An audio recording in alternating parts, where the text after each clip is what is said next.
Étant donné l'énorme quantité d'informations accessibles à tout moment, l'enseignant et l'étudiant du 21e siècle se doivent de connaître l'architecture et le fonctionnement de la mémoire. La mémoire peut être infinie, c'est sa force. Elle a toutefois des limites au niveau de l'encodage. Il faudra l'entraîner et l'optimiser avec des stratégies d'apprentissage.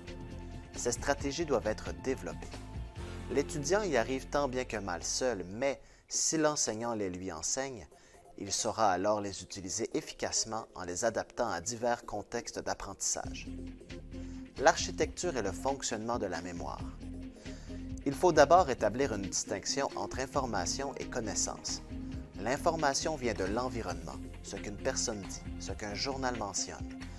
Quand le cerveau traite cette information, c'est en la reliant à ses propres connaissances et en la situant par rapport à celle-ci qu'il transforme cette information en connaissance. Ainsi, contrairement à ce qu'on entend souvent, un médium d'information ne peut transmettre une connaissance, il ne peut que transmettre une information qui sera traitée et transformée en connaissance par l'interlocuteur si celui-ci a les connaissances préalables nécessaires pour ce faire.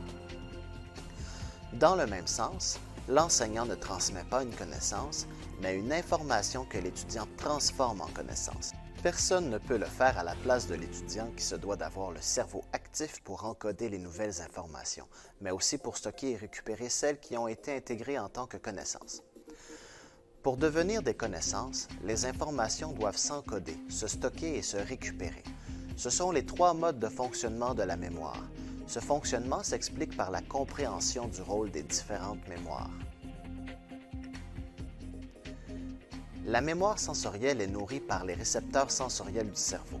Chacun des sens du corps humain a son lien avec les neurones correspondants du cerveau. Pour entrer dans la mémoire sensorielle, il y a un premier barrage, l'attention. Le cerveau ne peut pas tenir compte de toutes les informations que lui fait parvenir l'environnement. Il doit sélectionner, il porte attention à ce qui l'intéresse. Quand la sélection est faite, l'information passe à la mémoire de travail. C'est à ce niveau que se retrouveront les problèmes d'apprentissage des élèves qui ont des troubles de l'attention. La mémoire de travail est aussi nommée mémoire flash ou mémoire à court terme. Elle est très limitée. Elle a un empamnésique de 7 plus ou moins 2 espaces ou unités d'information qui peuvent être retenues 10 secondes en moyenne selon les personnes. Une unité d'information peut correspondre à plusieurs choses. Pour un enfant qui apprend à lire, chaque unité peut être la lettre d'un mot ou une syllabe. Pour celui qui apprend à écrire, chaque partie d'une même lettre peut combler les 7 espaces. Pour l'adulte, un simple numéro de téléphone peut dépasser les 7 espaces. Un simple 579-254-6011 et sa mémoire de travail est déjà saturée, car il aurait besoin de 10 espaces. Il peut alors utiliser la stratégie de regroupement et faire des paquets comme 579-254-71, plus facile à retenir, car cela prend 3 espaces. Si vous arrivez à Paris et que vous demandez le numéro de téléphone à une personne, il vous dira quelque chose comme 12 34 56 78 90. C'est plus difficile à retenir, car ce regroupement prend 5 espaces dans la mémoire de travail au lieu de 3. Dans les deux cas, vous devrez user d'une autre stratégie d'apprentissage, la répétition, pour mémoriser le numéro de téléphone jusqu'à ce qu'il soit encodé dans la mémoire à long terme et puisse être rappelé par automatisme, sans prendre d'espace dans la mémoire de travail. Quand un enseignant prend conscience des limites de la mémoire de travail, il devient plus indulgent avec ses étudiants et avec lui-même.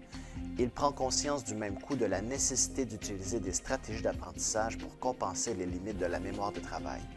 Pour apprendre, l'étudiant doit développer plusieurs types de stratégies d'apprentissage pour alléger sa mémoire de travail, qu'on compare souvent à un post-it, car elle ne peut contenir que très peu d'informations. Ces stratégies d'apprentissage sont nombreuses et de plusieurs types, cognitives, affectives, de gestion et métacognitives. Le cerveau est un immense réservoir de connaissances, mais la porte qui permet aux connaissances d'y entrer et d'en sortir, la mémoire de travail, est minuscule par rapport aux autres mémoires. L'expert qui résout un problème rappelle par automatisme de sa mémoire à long terme tous les types de connaissances organisées en schéma organisateur lorsqu'il résout des problèmes. Chaque schéma est l'ensemble des connaissances interreliées. Ne prenant qu'un espace dans sa mémoire de travail, il utilise les autres espaces à d'autres fins dans le processus de résolution de problèmes. L'étudiant, qui ne possède pas encore les schémas de connaissances de l'expert, a besoin de l'enseignant pour l'aider à structurer ses propres schémas. Il est primordial de présenter aux élèves des schémas et tout aussi important de leur demander d'élaborer les leurs. On comprend mieux ici le travail d'un enseignant. Il ne s'agit pas de transmettre des informations, mais d'expliquer explicitement à l'étudiant comment traiter les informations pour qu'elles deviennent des connaissances pour lui aussi. Voilà le réel défi et travail de l'enseignant. Il est un médiateur entre les informations et l'étudiant.